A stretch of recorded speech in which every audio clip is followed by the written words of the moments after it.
ಊರಾಗ ಎಲ್ಲಾ ಜನ ಹತ್ತಿ ಕೊಡ್ತೀರೇನು? ಎಲ್ಲರೂ ಕೊಟ್ಟಾರ ಗೌಡ್ರ. ಆ ಮಗ ಮಲ್ಯ ಒಬ್ಬ ಕೊಡುವಲ್ರಿ. ಯಾಕೆ ಕೊಡುವಲ್ಲ?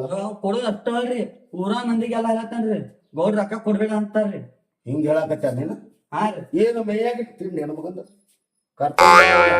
ಈ ಪವಿಲ ಅವನು ಪಾಪ್ಯಾನ್ ಹಚ್ಚಿನಂದ್ರ ಮಗನ ಅವ್ನು ವಾದಿಸ್ಬಿಡ್ತಾನ. ಗೌಡ್ರ ನಾವ್ ಆದ್ರ ಬಡಿತಾನ್ರಿ. ನಮ್ ಪೈನ ಒಂದ್ ಫೈನಾನ್ಸ್ ಕಳ್ಸ್ರಿ. ನನ್ ಬರೀ ಬಟ್ ಟೆಕ್ನಿಕ್ ಐತ್ರಿ. ಮಗ ನೋಡ ಬರೀ ಟೆಕ್ನಿಕಲ್ ಮಾಡ ಪಾಂಡು ಗೌಡ್ರ.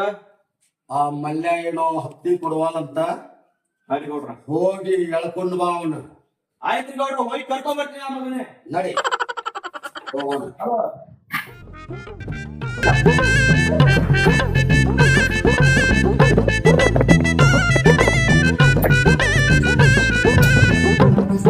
ಹೇಳುವಾತಲ್ಲ ಇದು ಬರೀ ಹಿಂಗ್ಯಾಗ ಮಾಡತ್ತಿತ್ತು. ಒಳಗೆ ಏನೈತಿ ನೋಡ್ಬಾರ.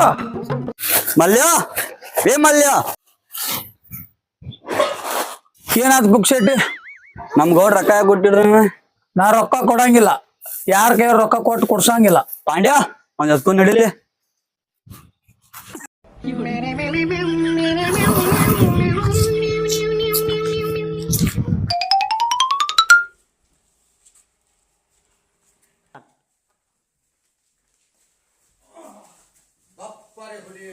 ಏ ಪೈಲ್ವಾನ್, ಹಾಲು ಕುಡಿಸಿದ ಮೇಸಿದಕ್ಕಾಗಿ ನನಗ ಇವತ್ತ ಸುಖಾಶಿ.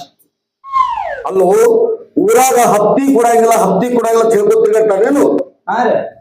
ಇಂಥ ಮಕ್ಕಳನ್ನ ತಗೊಂಡ್ ಬಂದು ಹಿಂಗ ಮಾಡ್ಬೇಕು, ಕಾಲಿಟ್ಟು ತುಳಿಬೇಕು ಅಂದಾಗ ಗೊತ್ತಾಕತಿ ಮಕ್ಕಳಿಗೆ.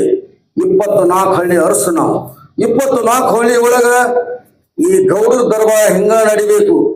10 ತಲೆಮಾರು ಹಿಡ್ಕೊಂಡು ನಾವು ಬಂದಿವಿ. ನಮ್ಮ ಮುಂದನ ಹತ್ತಿ ಕೊಡಂಗಿಲ್ಲ, ನಮ್ ಜಮೀನ ಮಾಡ್ಕೊಂಡತ್ತ ಎಲ್ಲಾ ಮನಿ ತಿರ್ಗಾಡಿ ಹೇಳ್ತಾನೇನು? ಇಂಥ ಮಕ್ಕಳನ್ನ ಕಾಲಿಟ್ಟು ತುಳಿದ್ರೆ ನಮ್ ಪವರ್ ಗೊತ್ತಾಗ್ತೈತಿ. ಇಂಥ ಒಂದು ಹಾಲು ಕುಡಿದು ಹುಲಿನ ಸಾಕಿದೆ 50 ಜನರನ್ನ. ಇಂಥ ಮಕ್ಕಳನ್ನ ತಗೊಂಡು ಬಂದು ಹಿಂಗ ನೋಡಿ ಹಾಕಿ ಹೊಡಿಬೇಕು ಅಂದಾಗ ಗೊತ್ತಾಕತಿ.